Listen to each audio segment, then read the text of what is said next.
The Georgia hangover is very much real. You look at the regular season for Georgia, they lost 2 games. They lost to Alabama and they lost to Ole Miss. Bama and Ole Miss in their following games after beating Georgia, both Bama and Ole Miss lost. Bama lost to Vandy and Ole Miss lost to Florida.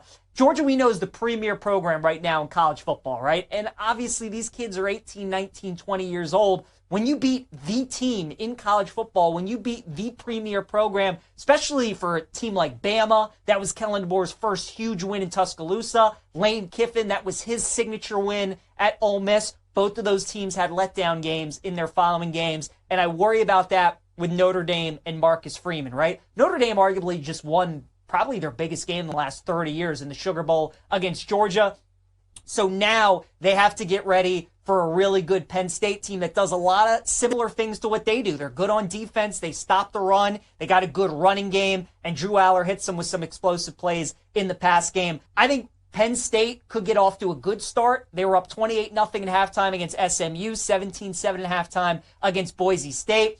And I think Notre Dame's going to be struggling a little bit. The Georgia hangover is a real thing. We're going to find out a lot about Marcus Freeman as a head coach. How does he get his team to lock back in, focus in, settle in, and get ready for Penn State after having that huge win against Georgia? Notre Dame's also banged up. We know Riley Mills isn't going to be there. Jeremiah Love hurt himself again. Doesn't look like it's a great deal. This is one of those games where I think Riley Leonard is going to have to make some plays in the passing game. He didn't have to really do it against Indiana. Didn't have to really do it against Georgia. I think for Notre Dame to beat Penn State, Riley Leonard's going to have to make some plays through the air. So it's going to be a great game. I like Penn State first quarter, first half. I think attacking that game early, expecting a little bit of a Notre Dame hangover after the win against Georgia, that's the angle that I like in the Orange Bowl.